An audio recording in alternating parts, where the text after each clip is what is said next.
Welcome to you, none other than Queen's finest, Kenny Anderson in the building. Thank you. Kenny Anderson, say hey everybody. Hey Kenny. Hey. Hope y'all doing well. It's crazy time. I hope y'all doing well. Great. I love that shirt, Fisk University. No doubt, baby. No doubt. The head men's basketball coach trying to get it together. We will. That's all right. We're going to get there. And so I'm excited tonight. I just gave like a little overview of what's going to happen tonight. Okay. And Kenny and I are working together on this because on this platform, we want to let you all know that each of us, both of us, Kenny and I, happen to be survivors of sexual trauma. Yes. So tonight we want to focus in a little bit on not just sexual trauma overall, but we want to focus in on sexual trauma and the Black male, because so often in this month of sexual abuse, sexual assault awareness, we hear so much about it one-sidedly. We hear about women being, victims of sexual trauma. And so tonight we want to hear a little bit about your story, Kenny. We want to hear a little bit about what transpired with you so that we can get an idea of what's really going on out there. Okay, definitely. So my story, I did when I did my documentary about 4 years ago, I was I wasn't sure. I wasn't sure about me coming out and letting everybody know that I was sexually abused. But then I did, because it was just something in my head and all that, and I just went with it. And it happened to me when I was like 11. It happened twice when I was 11, 10 and 11 years old, when I used to live in South Jamaica. I don't remember the young man's name, but we used to live on 165th Street in Jamaica, Southside Jamaica. He sexually abused my friend, and then he sexually abused me right afterwards. But I didn't let him, stick, what I'm just go all the way with it. Right. I ran out of the apartment, out of the house, and boom, that was the first time. And then the second time, a basketball coach, I wanted to play in a tournament in Brooklyn, and that's when I was coming up, and I was playing extremely well, and I was like 11 years old, and I told my mother, Mom, could I go play? She was like, oh yeah, fine, but you have to have the the authority of an older young man with you. So the coach, Doc Sincere was his name, Doc. 11 years old, I went out there and played, and then stayed with them, but then he sexually abused me late night, whatever, and then I just ran out of the apartment and got on a train, the A train. I remember because I took the A train all the way back to Queens, to Queens. It was a tough time for me to fathom and to believe that was going on at such a young age. But my mother was just trying to take care of us, and she was, but the other things, just watching me from day to day, it wasn't really, it was really hard for her at the time. So, that's what, and I put everything under the rug. I became a high school star, went to Archbishop Lloyd, became a high school star. Then I became a college star, pro star. I just, boom, threw it under the rug and moved on with my life. But I moved on with my life, but I just think it was a strain on me. It was a strain on me when I made it. When I made it, I started dibbling and dabbling and with women and things of that nature, and it just wasn't good. And I had so many kids of my own. I got 8 kids, four different mothers, and it was just things that were just running its course because I didn't know at the time because of some of the things that I've been through in my younger years that kind of affected it. Right. So it was really hard for me. And I'm getting over it. I got over it. 4 years ago when I came out with my documentary, Mr. Chibbs, it's out. I was able to speak on it. And that's, and that's a good thing. Right. And one of the things that I did, I saw Mr. Chibbs, I watched it. And as one who has actually experienced sexual trauma, but I did research on it within my doctoral dissertation. And one of the things that I noticed was one of the traits of many of those is sexual promiscuity. Yes, right? yes. And so you are out there doing your thing, as you alluded to, with the fact that you have 8 children, 4 different mothers. And so you out there doing your thing, so to speak, right? And so, and how do you believe that has impacted your interactions with the women that you were with? How do you think that sexual trauma impacted that? I really didn't care too much of their feelings. It was just, as we say, as a young guy say, hit and run. You know what I mean? It was just like I was just having fun. Because who I was Kenny Anderson, the #1 player, and I could do it. I was just having fun and not knowing the main reason, and not knowing the main reason about relationships. And I'm getting that. I got a beautiful wife now, Natasha, who's been with me about 15 years, and making me see the light. I'm coaching now. I'm coaching young men that that watches me, that sees me. So I have to, that's just not correct. Right. I have to carry myself in a better light.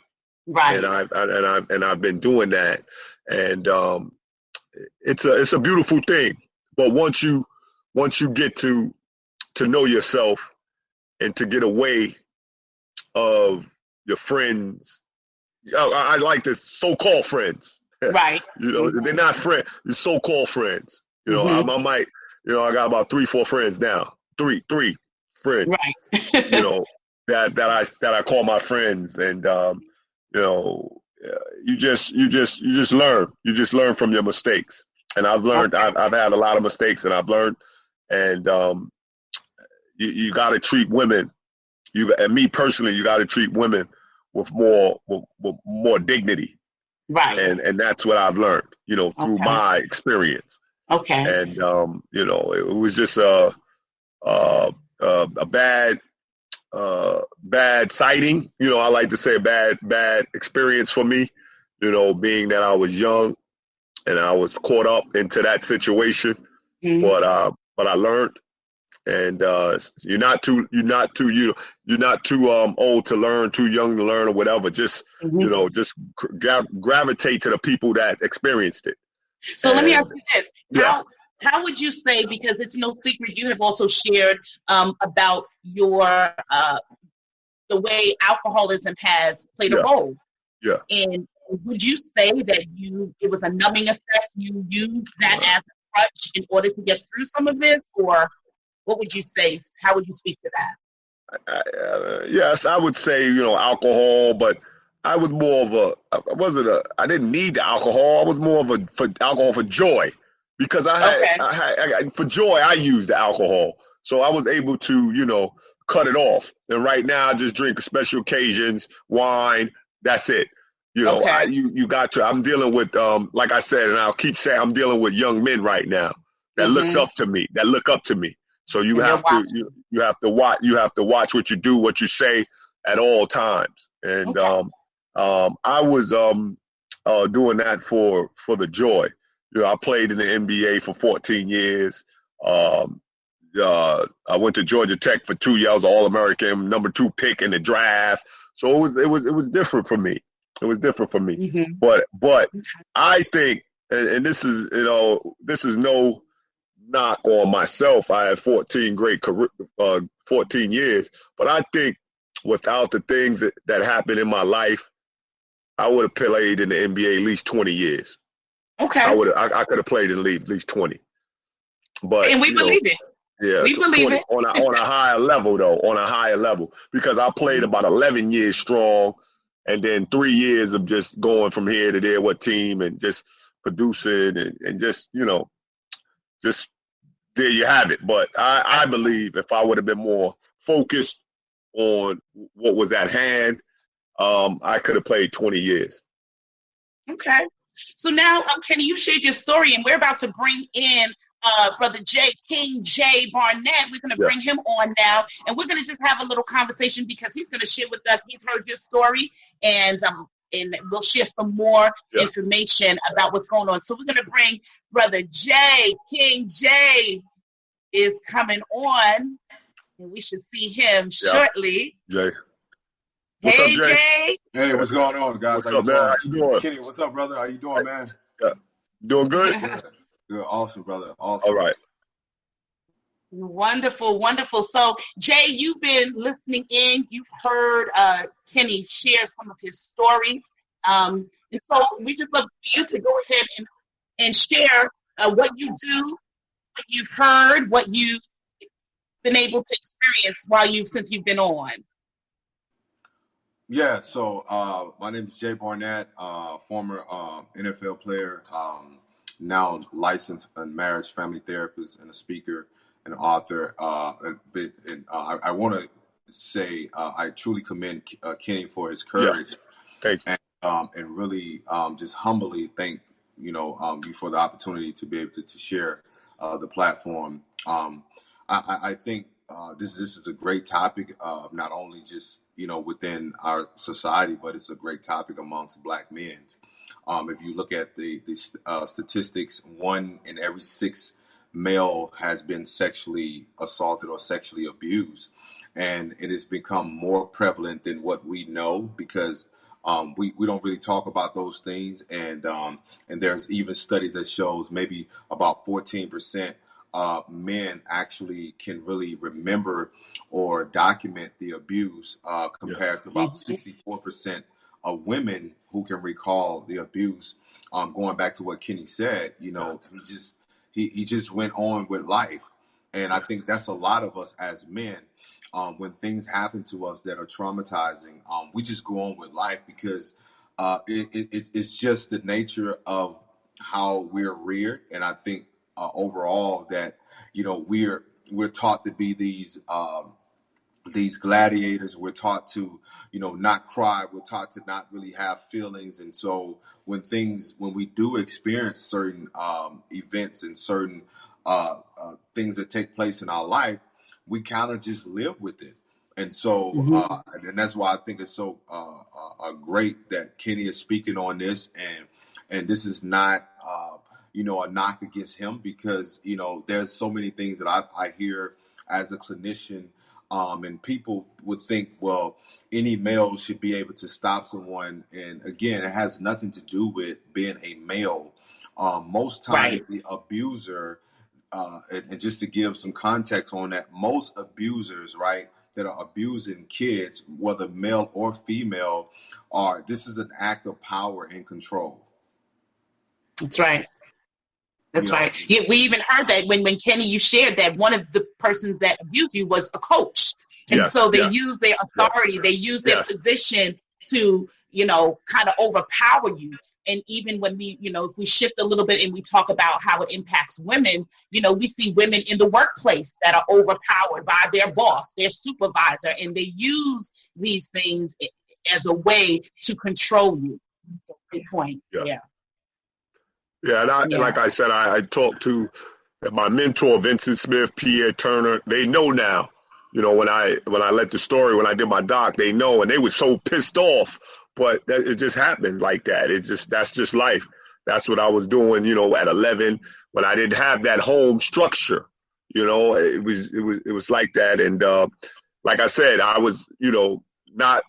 I wasn't going to say it, but I did my documentary, and it was like, if you're going to be honest, and that's when it came out about 4 years ago. Yeah, and I think that's great too, because on one end, Kenny, I think it also allows people to see another side of you beyond just being a great basketball player. And I mean, this, that people often just see us as being these spectacles of entertainment and these spectacles of these athletic specimens that people look for us. And so many people living vicariously through our athletic ability and talents and skill set, not realizing that we are real people.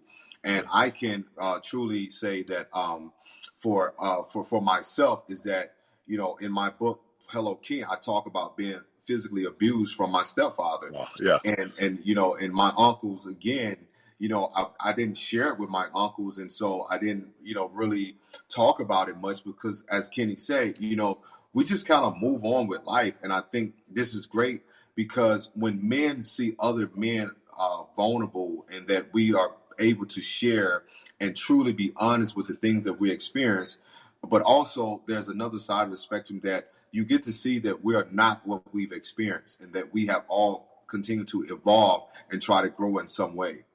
Yeah, like you said, like if my mother was living, I don't know if I would have been able to come out and say this. With the last 4 years, I'm really not sure. If my mother was living, and when I was doing my documentary, that's when I was just sitting down and I said, boom, I'm gonna let it out. But if my mother was living, I'm just not sure if I would have went that route. Jay, can you share with us a little bit about what you are aware of? Oftentimes, what Kenny was sharing was that if his mom were still alive, he probably would not have shared his story.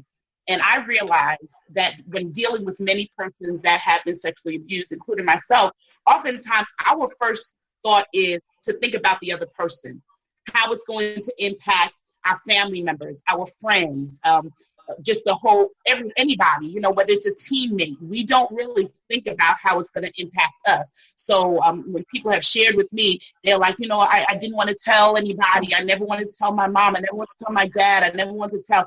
Can you just speak to us about just that whole mindset when the victim or the survivor, which is the term we prefer to use? Well, I think in most cases, right, a lot of this is associated with shame and guilt. We feel guilty for, allowing it, and there's shame, like as if, if I tell mom or dad, what are they going to think about it? Or what are they going to think about me? Are they going to think that this is something I brought on myself?